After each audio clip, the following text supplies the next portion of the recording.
जो आपके वर्तमान विधायक हैं बीजेपी से, शरद अवस्थी, उनके बारे में क्या विचार है आपका? उन्हें भी जनता ने अच्छे वोट दिए और अरविंद सिंह गोप को हरा के वो विधायक हुए रामनगर के। शरद अवस्थी की सरकार भी है प्रदेश में, केंद्र में भी उनकी सरकार है, डबल इंजन की सरकार है। और चुनावी मंच से जो योगी जी ने वादे किए थे महादेवा रामनगर को लेकर, उन वादों का क्या हुआ? शरद अवस्थी क्या कर पाए रामनगर में और योगी आदित्यनाथ मुख्यमंत्री होकर क्या कर पाए रामनगर में? केवल विधायक जी अपने खेत का एक पुल कल्याणी नदी पर बनवाए हैं। वो विकास में है या उनके स्वयं के विकास में है, मैं नहीं कह सकता।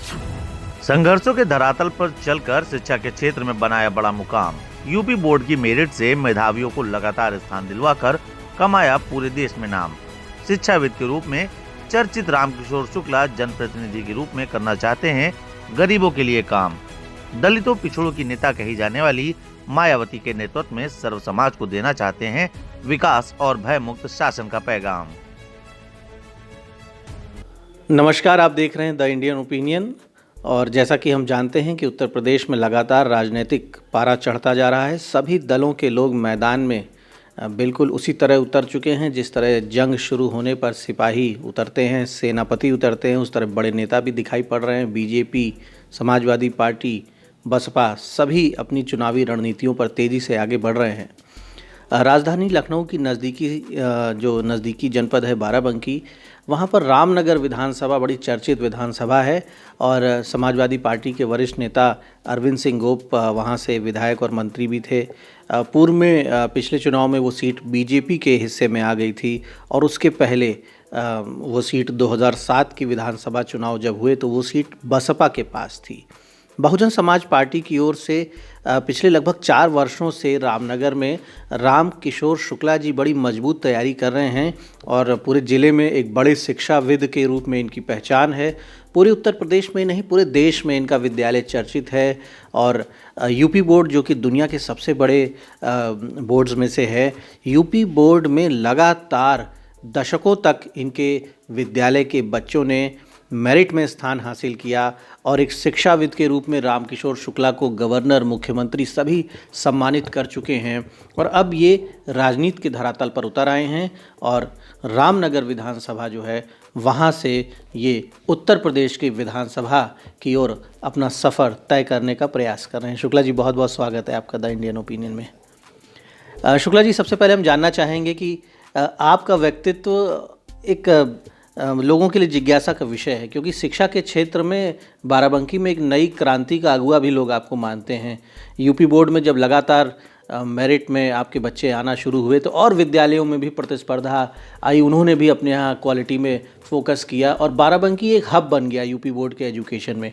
तो आप शिक्षा के क्षेत्र में सबसे पहले कब आपने शुरुआत की, पहला स्कूल कहाँ कैसे खोला, और शिक्षा के क्षेत्र में जो आपकी सफल यात्रा रही है वो संक्षेप में बताएँ। देखिए मिश्रा जी, शिक्षा हम लोगों का पहला लक्ष्य था कि पढ़ लिखने के बाद करना क्या चाहिए।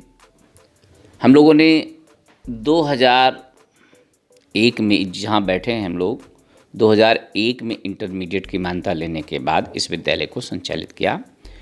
प्राइमरी लेवल की जो कक्षाएं थीं, ये प्राइमरी लेवल का जो विद्यालय था 1991 में मैंने आवास विकास से शुरू किया था। देखिए, स्कूल शुरू करना और स्कूल को एक चरम पे ले जाना अलग अलग की बात होती है, विवेक की बात होती है।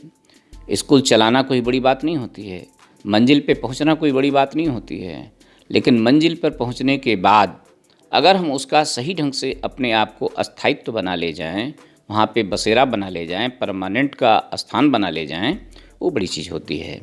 आपने कहा कि प्रतिस्पर्धा, प्रतिभा, स्कूल एक ऐसी चीज़ है जब तक किसी भी बच्चे के अंदर, किसी भी विद्यालय के टीचर के अंदर कंपटीशन की भावना नहीं होगी तब तक वो बच्चा आगे नहीं बढ़ेगा। कंपटीशन बहुत ज़रूरी है और जब तक कंपटीशन नहीं होगा तब तक अकेले बैठ करके वो बच्चा कुछ नहीं कर सकता है। मैं तो अपने प्रदेश के, अपने जनपद के, अपने देश के सभी नागरिकों से अपील करूंगा कि प्रतिभा किसी की मोहताज नहीं होती है। आप लोग निश्चित बढ़ें, कंपटीशन में बैठें और अपने आप को अग्रणी बनाएं, ये मेरा अनुरोध है सबसे। शुक्ला जी, आपने जब इंटर कॉलेज की शुरुआत की और यूपी बोर्ड में आपने विद्यालय प्रारंभ किया, तो लगातार कई वर्षों तक आपके यहाँ बच्चे मेरिट में आए। आपको चीफ मिनिस्टर ने भी बुला के सम्मानित किया, गवर्नर ने भी आपको बुलाया। तो एजुकेशन में तो एक निश्चित तौर पर आपने अपने आप को साबित किया, आपने अपनी प्रतिभा साबित की, आपके शिक्षकों ने अपनी प्रतिभा साबित की और आपके विद्यालयों में पढ़ने वाले बच्चों ने भी अपनी प्रतिभा साबित की। लेकिन अब राजनीति के उस कठिन मार्ग पर आप चल पड़े हैं जहां बड़े बड़े दिग्गज भी कई बार जो है वो चित हो जाते हैं। जी जी जी जी, बहुत सही है, बहुत अच्छा क्वेश्चन किया आपने। देखिए, जिस समय हमने शिक्षा के क्षेत्र को चुना तो शिक्षा का क्षेत्र भी बहुत आसान क्षेत्र नहीं होता है, बहुत कठिन मार्ग होता है। और हमको लगता है जब से हमने होश संभाला है तब से ले करके और आज तक कांटों पर ही चलना सीखा है। शिक्षा में भी बहुत ज़्यादा कंपटीशन हुआ, लोग बड़ी प्रतिद्वंद्विता से आगे आए, काफ़ी कुछ टकराव की कंडीशन भी बनी, लेकिन मनोबल गिराना नहीं चाहिए।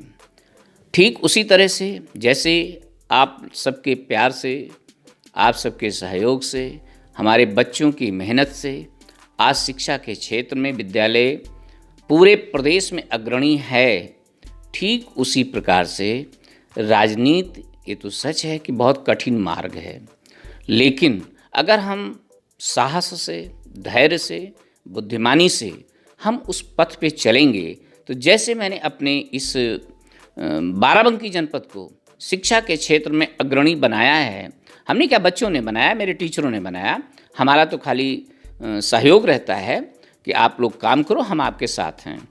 मैं रामनगर की जनता में और रामनगर विधानसभा को वही देना चाहता हूं कि जो आज तक किसी भी व्यक्ति ने नहीं दिया है और ना देने का प्रयास करते हैं। जैसे आपने देखा कि इसके पहले भी हमारे कैबिनेट मंत्री माननीय अरविंद सिंह गोप जी थे, इसके पहले वहाँ 2007 से 12 के बीच में हमारी पार्टी के विधायक अमरेश शुक्ला थे, और आज भारतीय जनता पार्टी के विधायक शरद अवस्थी जी हैं। आप कंपैरिजन करिए कि तीनों में बेटर रिस्पांस कौन दे रहा था, ये तो वहाँ की जनता बता रही होगी। आज 4 साल से लेकर आज तक हमने जो कदम उठाया है, एक एक गांव, एक एक बच्चा, एक एक परिवार से मिलने का भरसक प्रयास होता है, और प्रयास करता हूँ कि इन सब की समस्याओं को सुनो और सुनने के बाद निरंतर आप इनको इसका विकल्प बताओ कि इसका समाधान कैसे होगा। ये हम जनता के बीच में जाते हैं और देखते हैं और प्रयास भी करते हैं कि अगर जनता ने मुझे रामनगर विधानसभा से चुना और वहाँ का विधायक बनाया तो कोई भी ऐसी चीज़ बाकी नहीं रहेगी जो हम अपनी विधानसभा रामनगर के लिए ना करूं, क्योंकि करता वही है जिसको उसके विषय में जानकारी होती है।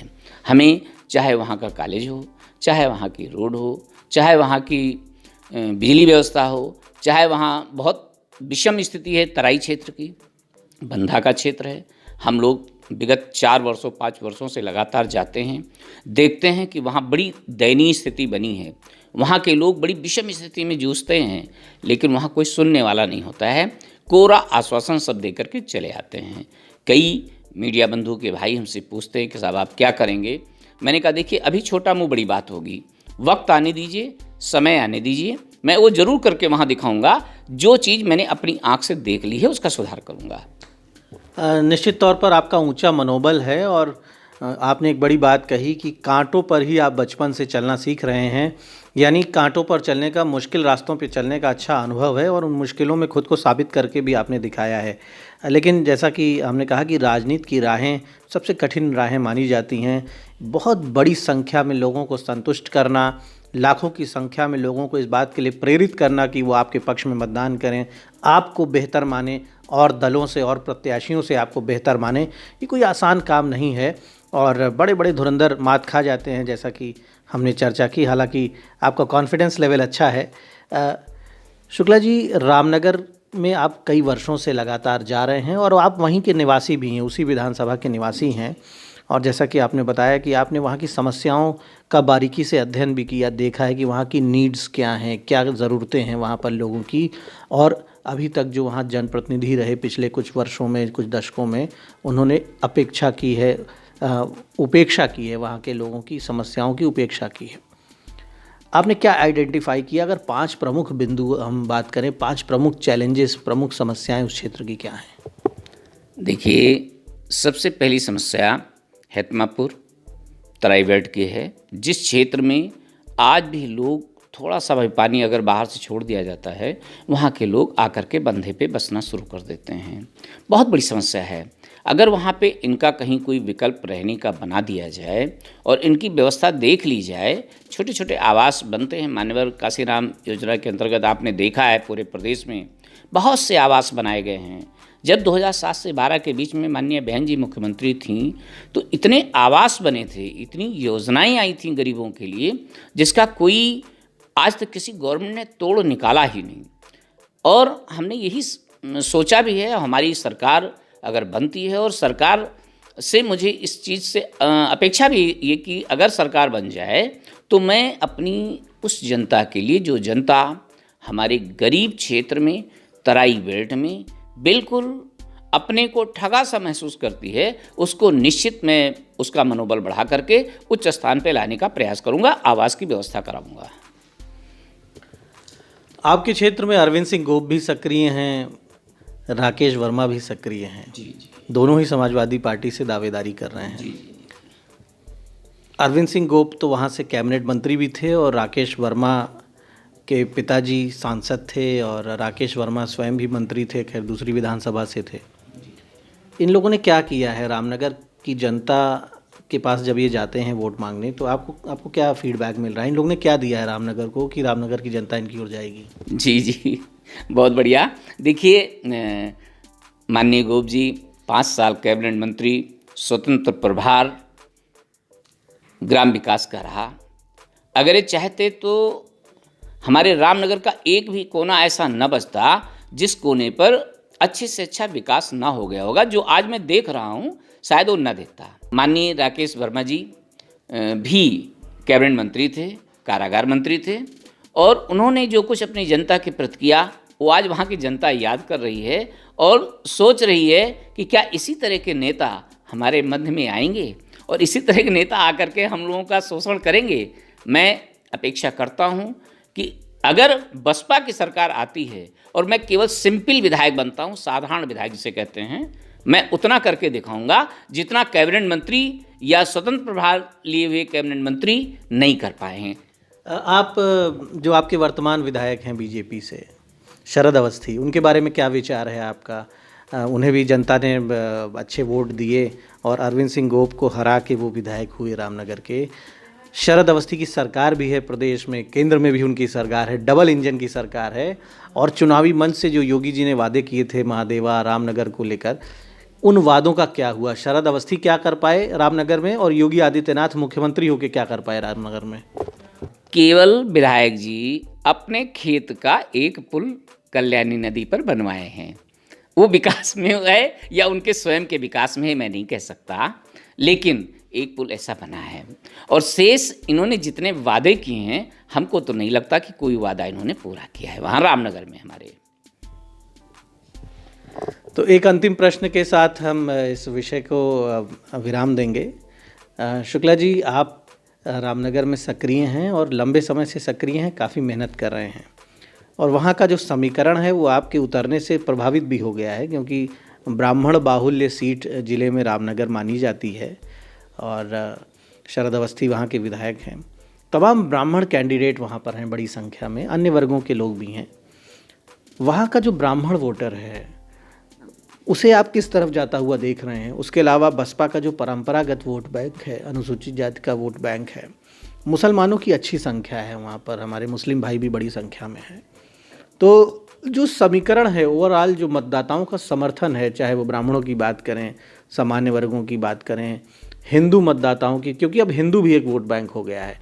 पहले हिंदू वोट बैंक नहीं हुआ करता था, पहले जातियों में वोट बैंक हिंदुओं का देखा जाता था, लेकिन नरेंद्र मोदी के राष्ट्रीय राजनीति में आने के बाद हिंदू वोट बैंक भी डेवलप हो गया है और अब हिंदू भी पोलराइज होकर संगठित होकर उसी पैटर्न पे वोट कर रहे हैं जिस पैटर्न पे मुस्लिम पोलराइज होकर संगठित होकर वोट करते हैं। तो ये जो वर्तमान की परिस्थितियाँ आप देख रहे हैं, उसमें आप किन वर्गों का समर्थन अपनी तरफ देख रहे हैं और आपकी जीत का गणित क्या होगा? देखिए, जैसे आपने पूछा कि सामान्य वर्ग माने ब्राह्मण और ठाकुर, लाला, ये किस तरफ हैं। मैं बताऊं, मैं बीएसपी से ज़रूर हूँ। विचारधारा अपनी अलग अलग होती है।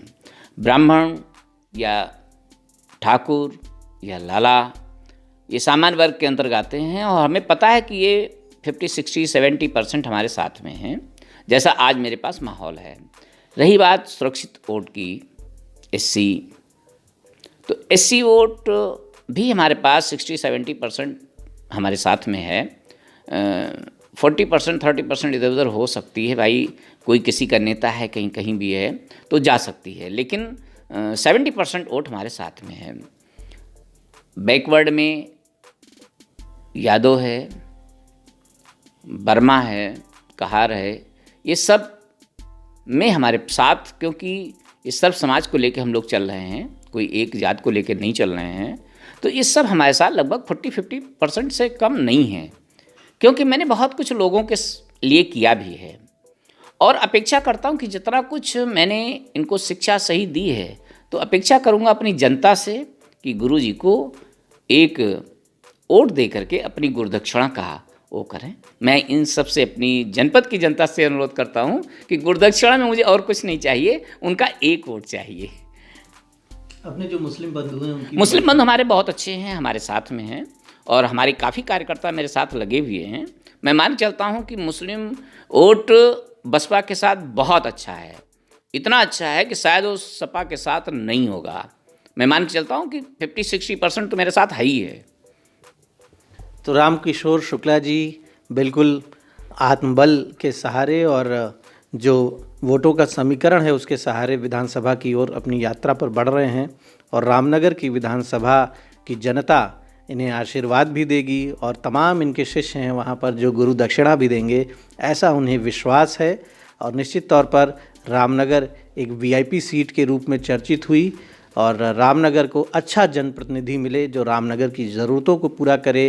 रामनगर एक पिछड़ा हुआ विधानसभा है, जबकि वहाँ से जो लोग विधायक बने वो लग्जरी गाड़ियों में घूमते हैं, उनकी काफ़ी करोड़ों की उनके पास संपदा है, लेकिन जनता अभी भी बहुत पीछे है वहाँ की, वो मूलभूत आवश्यकताओं के लिए तरस रही है। हम उम्मीद करेंगे कि ऐसा जनप्रतिनिधि रामनगर की जनता चुने जो उनकी ज़रूरतों को पूरा करे और उन्हें विकास की गति में आगे बढ़ाए। धन्यवाद।